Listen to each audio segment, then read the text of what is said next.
Hello everybody. I'm going to do some reading start off with a couple of pieces from a book I wrote in 2006. The name of the book is Spatula. And this is basically, like almost all the books I've written, a collection of very short pieces. This first one is called I Can't Read Your Chicken Scratch.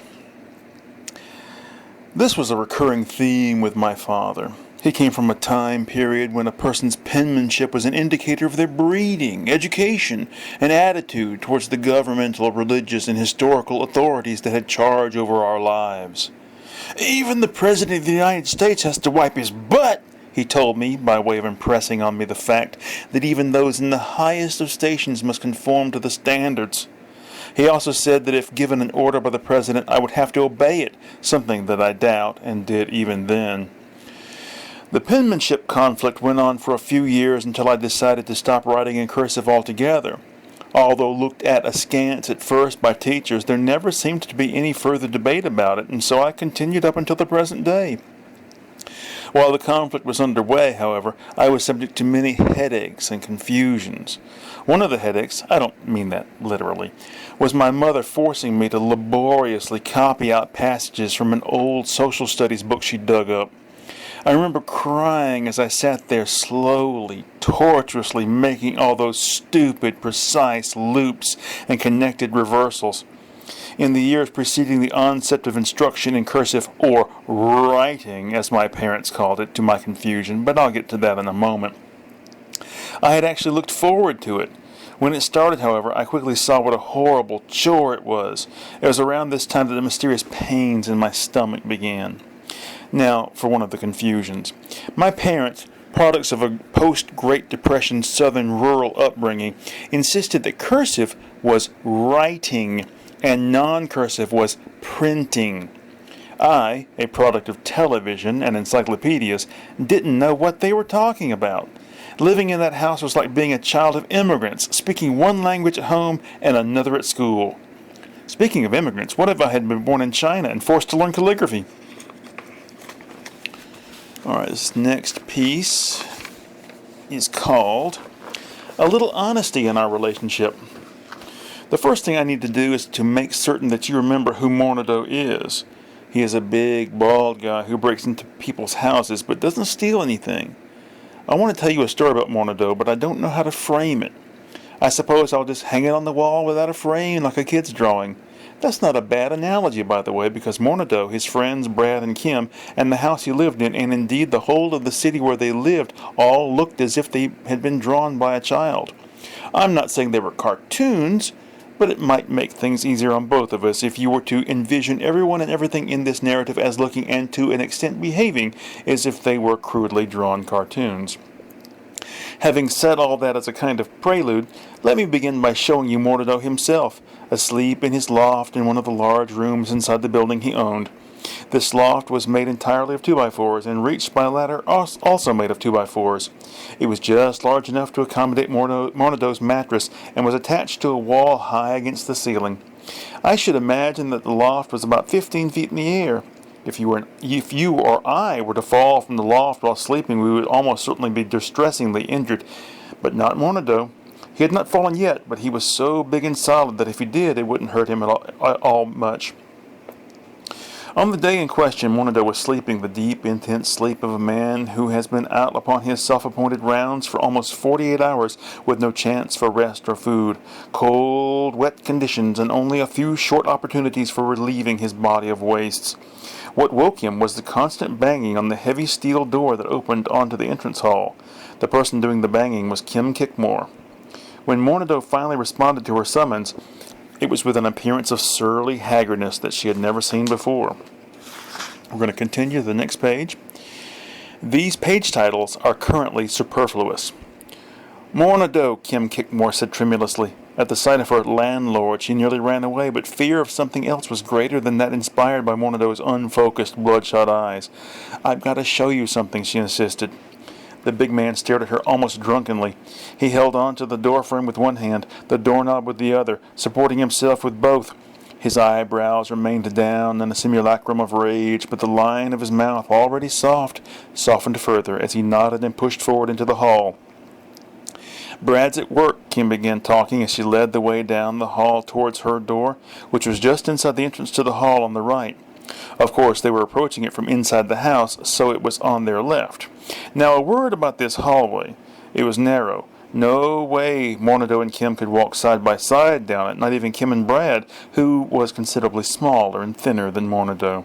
The ceiling was high, probably 20 feet overhead. The walls were painted a green like that of a baked bell pepper. The floors were wood, aged and scuffed. Near the end of the hall was a small framed print of a daisy hung on the wall at eye level.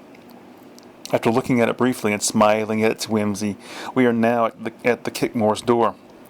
"It's in here, in the kitchen," Kim led on. Mornedo followed like a golem, head hung low, plodding. Kim opened the door to the pantry. "What the hell is that?" she asked, her voice quavering slightly. Mornedo, perhaps expecting nothing more than a leaky water pipe, became suddenly alert as he saw what the pantry contained. "It's a mechanical hole," he said sharply but softly as if to himself. He bent down on one knee before the pantry. "It's a what?" Kim asked. "A mechanical hole," Mornedo repeated. He peered inside the hole thoughtfully. Next page. The story moves along at quite a pace.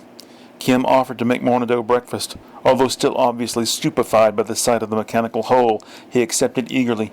Mornedo took a seat at the kitchen table and waited. "So, you're really hungry?" Kim asked idly as she began the preparations.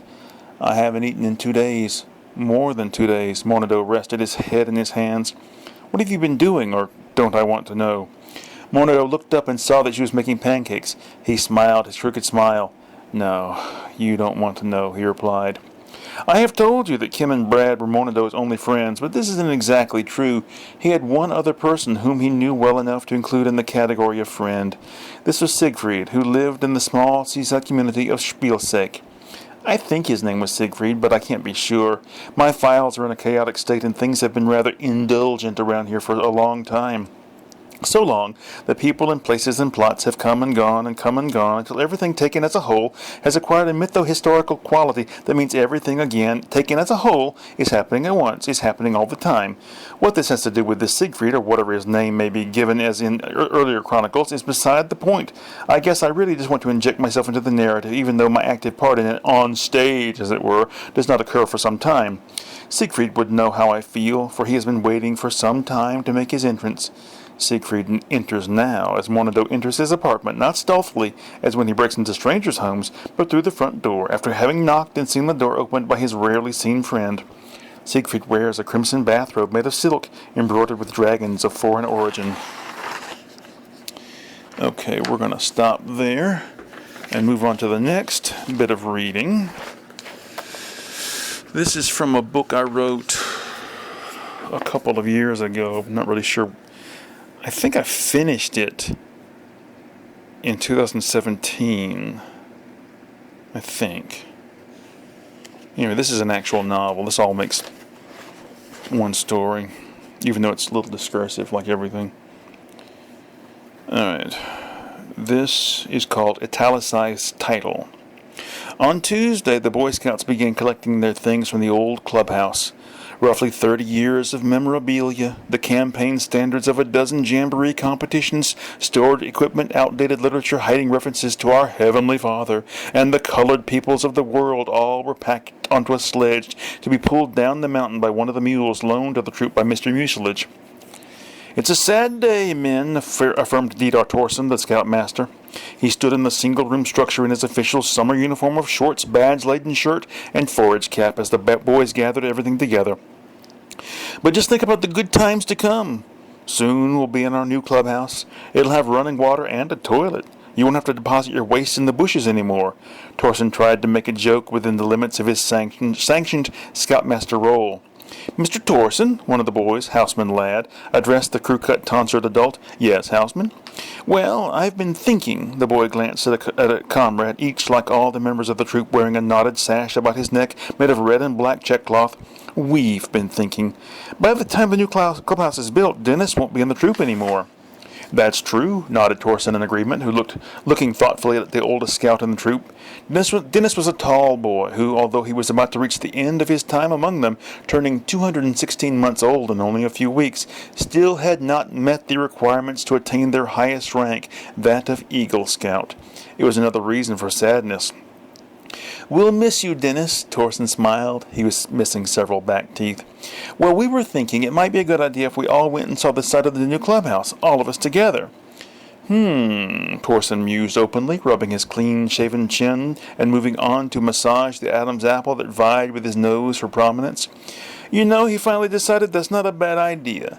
After we finish loading old Eldon, we'll let Mr. Campbell lead him down to our rendezvous point and take a good hike round to the new site." He looked up at Houseman as if suddenly pulling his head out of a bag of strongly scented chemicals. "Good idea, Houseman. All of you." He smiled with a jerk of his mouth to one side, taking the room of scouts into the sweep of his gaze. An hour later, as Eldon the mule and Al Campbell descended Crafts Mountain in grumbling, grudging steps, Torson and his troop made their way around the mountain to a tree marked by a length of blue plastic ribbon tied about it. "Well, this is one corner of it," Torson gasped. He was winded.